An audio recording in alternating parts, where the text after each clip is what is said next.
You're standing out there on your lawn right now, aren't you? Coffee going cold in one hand, staring at the same tired grass, the patch that turns brown every July. The corner under the tree where nothing will grow.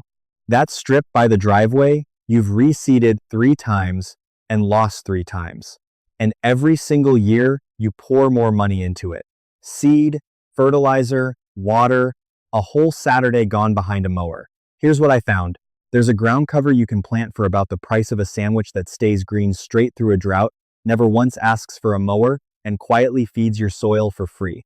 Green all summer, little to no watering, no mowing. I didn't believe it either. I only found it when I stopped trusting the label on the bag and started testing things in my own dirt. And there's one plant in particular, the one I'm holding back until the very end, that your grandparents planted on purpose, that the seed companies quietly erased from the shelves. It's written down in old agricultural records at an exact rate I'm going to hand you. It costs about $4. Back in the dry summer of 2019, I opened a water bill that made me sit down at the kitchen table. My grass was still brown anyway. That was the afternoon I got suspicious, and I never really stopped. And before you decide this is only for folks laying a brand new yard from scratch, let me stop you. It isn't. Everything I'm about to walk you through works on the tired, patchy, half-neglected lawn you already have out there. So stay with me, because the first clue is the one that flipped everything for me. Here's the thing that stopped me cold when I started digging. Grass. The ordinary lawn grass we all chase is one of the most expensive and most demanding plants a person can choose to grow, and we grow acres of it on purpose. Think about what a lawn actually wants from you. It wants water, and a lot of it. The folks at the Environmental Protection Agency put it plainly. They estimate that landscape watering eats up nearly 1/3 of all the water a home uses, and across the country that adds up to about 9 billion gallons every single day, mostly poured onto grass. A healthy lawn drinks around 1 inch of water a week to stay green in the heat. On a modest lawn, that's hundreds and hundreds of gallons, week after week, from June to September. Then it wants feeding. Grass is a heavy feeder, which is a polite way of saying it's always hungry and never satisfied. So you buy the bag. Then it wants mowing, because the very thing we planted grows straight up and has to be cut back down again 40 times a year in some places.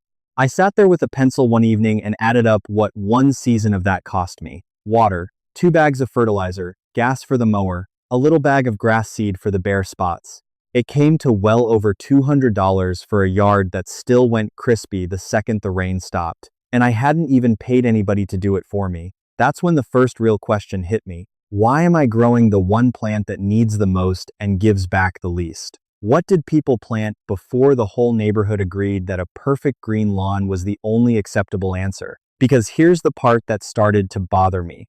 A ground cover, the right one, wants almost none of that. Many of them shrug off drought once their roots take hold. Most of them never need cutting. Some of them actually put nutrients back into the ground instead of pulling them out. So if that's true, and it is, then somebody had to talk us into the expensive option. And that's exactly the thread I pulled next. Because a lawn, like we know, it isn't ancient.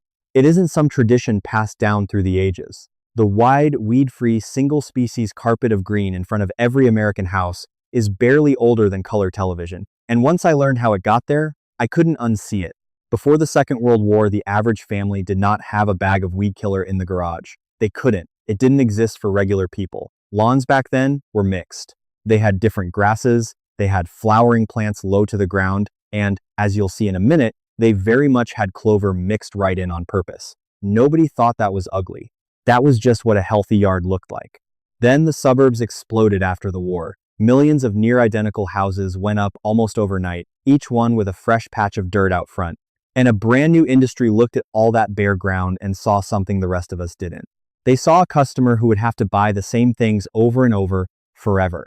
Think about how the business actually works. If they sell you a plant that needs constant feeding, you come back for fertilizer every year. If they sell you a plant that needs constant water, you never stop. If they sell you a single type of grass and then convince you that every other green thing growing near it is an enemy called a weed, well, now they can sell you the poison to kill the weed too.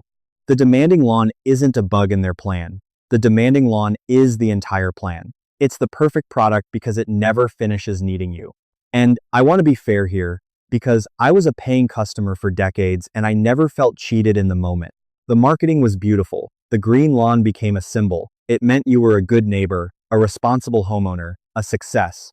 Who wouldn't want that? I wanted it. I chased it for years.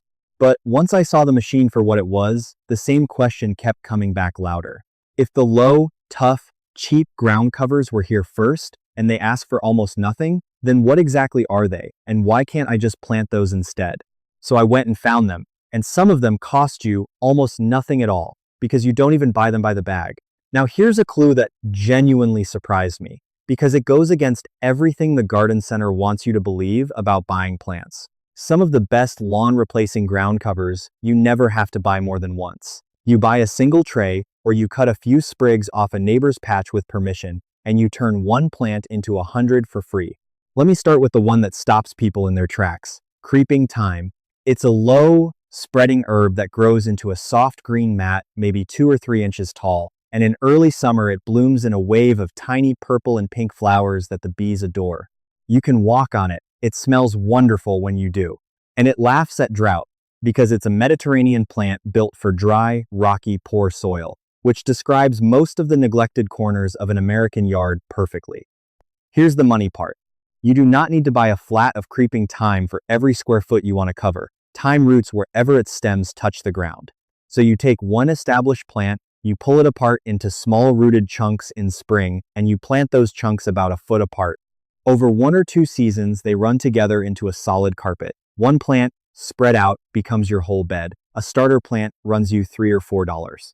Compare that to sod, which can cost you 30–40 cents a square foot and up, plus the labor, plus the watering to keep it alive. Then there's sedum, sometimes called stone crop. This is the plant for the spot where you've killed everything else. Dry, sunny, sandy, terrible soil. Sedum stores water right in its own fat little leaves, so it survives heat that turns grass to straw. And sedum is almost a joke to propagate. You can literally break off a piece, lay it on the soil, and it will root itself. A single plant, snapped into a dozen pieces, becomes a dozen plants for nothing. For the shady side, the place where grass has never once cooperated, there are spreading, low ground covers that actually prefer the shade grass hates. That damp corner under your tree, the one you've fought for years, isn't a failure. It's just the wrong plant in the right spot. Put a shade-loving ground cover there, and the problem that beat you for a decade solves itself. And this is where the villain's whole game falls apart, if you look closely. They sell you grass, then sell you the fix for grass that won't grow in shade, then sell you the fix again next year when it dies again. But the right ground cover in that same spot needs none of it. You plant it once, it spreads on its own, it's done. So now the picture's getting clearer. Cheap plants, propagated for free, that thrive exactly where your grass gives up. But I know what a lot of you are thinking right about now, because I thought it too, and it's the single biggest reason people click off a video like this. You're thinking, that's fine for somebody starting fresh with an empty yard, but I already have a lawn. It's established, it's patchy, it's got years of grass and weeds tangled into it, and I am not about to rip up my whole yard and start over. I don't have the money for that, I don't have the back for that, and I don't have the season to lose. So this next part is for you specifically, the one with the lawn that's already there, because you do not have to tear anything out. You don't have to rent a machine or hire a crew or kill everything you've got and stare at bare dirt for a month. Here's how it actually works on an existing lawn. The method is called overseeding, and it means exactly what it sounds like. You seed right over the top of the lawn you already have, and you let the new plant move in and take over gradually, on its own schedule, while your existing grass holds the soil the whole time. No bare dirt, no mud, no starting over. You do it in fall or early spring, when the ground is cool and damp and seeds want to sprout. First, you mow what you've got, a little shorter than usual, down to about 2 inches, so sunlight can actually reach the soil. Then you rake it, and rake it hard. You're not being gentle. You want to scratch up the surface and pull out the dead thatch so your new seed can touch actual dirt instead of resting on a mat of old clippings. That contact between seed and soil is the whole ballgame. Then you spread your seed by hand, right over the living lawn. You water it lightly, just keeping the top layer damp for a couple of weeks, and you let nature do the rest. The new plants sprout down in the gaps, in the thin spots, in the bare patches, and season by season they knit into everything until you've quietly replaced a thirsty lawn with a tough one without ever seeing a patch of bare ground. Your neighbors won't even notice you did anything until the summer your yard stays green and theirs goes brown. That's the beauty of it. You're not fighting your existing lawn. You're recruiting into it, and it costs you a rake you already own and a few dollars of seed. And once you see that you can recruit a tougher plant into the lawn you already have, the next honest question is what else you can do to that tired yard without buying another jug or another bag. That's the whole reason I sat down and wrote my books, because there wasn't room in one video for the full year, the exact mixes, and the university studies behind every step. In them, I hand you the fall window that matters most for cool season grass, the recipes measured out from things already sitting in your pantry, the patch protocols for the driveway strip and the grub damage and the bald spots, and the plain truth about which of these old tricks actually work and which ones are myths people keep repeating. It's the same method I've been running on my own dirt, written down so you can follow it start to finish instead of guessing. If you want it, scan the QR code right there on your screen, or use the link in the description or the pinned comment for the books. Now, the seed choice is what everything turns on, so let me get back to that. But which seed?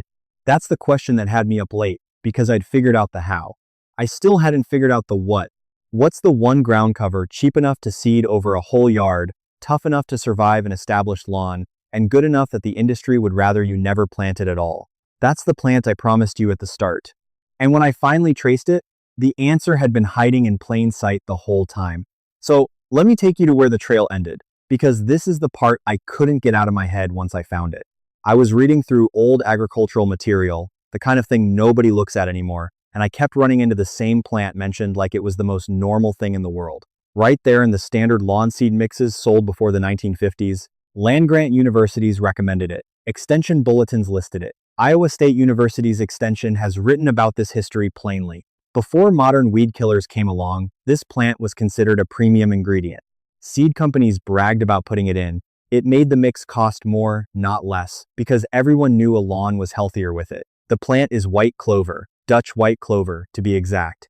The little three-leaf plant that half of you have been spraying, digging, and cursing at for years thinking it was a weed. It was never a weed. It was the point. Now here's why it mattered so much, and why it still matters for your yard this weekend. White clover does something grass simply cannot do. It pulls nitrogen straight out of the air and puts it into your soil. It works with tiny bacteria that live right on its roots, called rhizobia, and together they take nitrogen from the atmosphere, where grass can't touch it, and lock it into the ground in a form your other plants can drink up.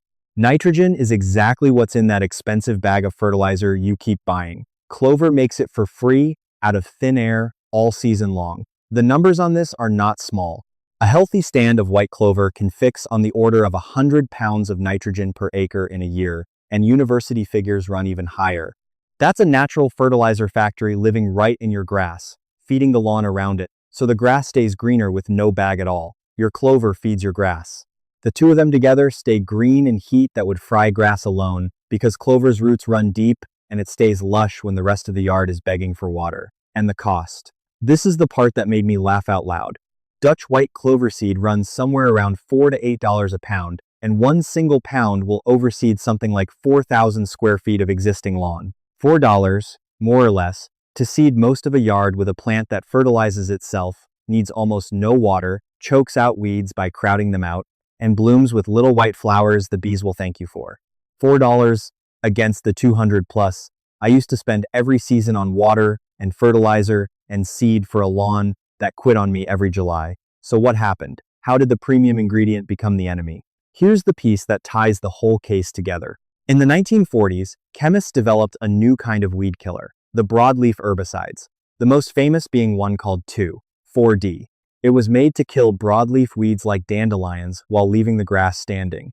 There was just one problem for the people selling it. That chemical also kills clover. Clover is a broadleaf plant, so the industry had a choice.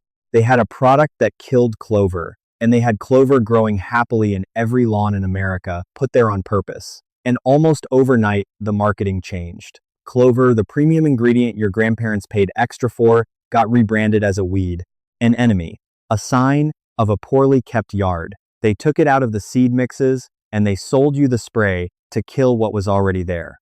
In one move, they erased the plant that fed your lawn for free and replaced it with two products you now had to buy forever. The fertilizer, because you killed the thing making your own, and the weed killer, to keep killing it. Somebody preserve this though. The old bulletins survived. The extension offices at land-grant universities kept the records. The history is right there for anyone willing to dig, and lately clover lawns are quietly coming back as people rediscover exactly what got taken from them. The evidence was never destroyed. It was just buried under 50 years of advertising, waiting for somebody suspicious enough to go looking. So here's what you actually do, now that you know. This fall or early next spring, mow your existing lawn down to about 2 inches. Rake it hard to open up the soil. Take that 1 pound of Dutch white clover seed, and because the seed is so fine, mix it with a little sand or dry soil in a bucket so you can spread it evenly by hand over about 4,000 square feet. Scatter it right over your living grass. Water it lightly, keep the surface damp for 2 to 3 weeks, and then step back. The clover moves into the thin spots and the bare patches, settles in among your grass, and starts making its own fertilizer within its first full season. You've just turned a thirsty, hungry, high-maintenance lawn into one that partly feeds itself for the price of a coffee. You can go all the way and let clover take over completely, mowing rarely and never fertilizing again. Or you can run it mixed right in with your grass, the old-fashioned way, and just enjoy a greener lawn that costs you almost nothing to keep. Either way, you're doing what people did for generations before somebody convinced them it was wrong. And if you want the fuller picture, you plant the creeping thyme in the sunny, dry, terrible spots where even clover struggles. You tuck sedum into the sandy patches where nothing grows, and you put a spreading shade lover under the tree that's beaten you for years. Piece by piece, corner by corner, you replace a yard that takes from you with one that gives back. Not in one weekend, not with a truckload of money, but for a few dollars at a time on the lawn you already own. That's the whole case. That's where the clues led. A plant that was never a weed, taken out of your yard so you'd keep paying for what it used to do for free, and it's still sitting on a shelf for $4, waiting for you to bring it home. Here's what I keep coming back to. For most of my adult life, I paid season after season to kill the very thing that would have fed my lawn for nothing, and nobody ever told me. You just got told. That's the difference. And that tells me something about you, because you're still here at the end of this. You're not the kind of person who takes the label's word for it anymore. You're the kind who follows the evidence and refuses to hand over hundreds of dollars a year for something the old records say costs pennies. That's good company to be in. So let me ask you one thing directly, and I do mean leave me a comment, because I read them and I want to know. Have you been out there spraying clover as a weed all these years like I was? Tell me. Or tell me which one you're going to try first when the weather turns, the $4 clover overseed or the creeping thyme in that hopeless dry corner. And drop in where you're watching from, because I love seeing how many parts of the country this reaches. If you got something out of this, think about sticking around, not to support me, but to join a whole crowd of homeowners who decided to investigate before they spend another dollar on their yards. That's really what this is. Because I've got another one I'm chasing right now, a single cheap thing sitting in most kitchens that some old bulletins claim will green up tired grass in about a week, and I'm testing it on my own lawn before I say a word about what it is. Stick around, and I'll show you exactly what I find. Before you head back inside, let me tell you where this goes next. Inside the Honest Lawn Circle, I pick up exactly where this video left off, plant by plant, for your own yard. And when your soil doesn't match mine, you ask me, and I answer you myself. No robot. You won't be doing this alone. Just point your phone camera at the code on the screen. Cancel anytime with one click. Now, if some of your lawn is worth saving, I'll show you how to bring it back from mostly weeds. And there's one simple step, barely $2, that most folks skip. It's starting right here.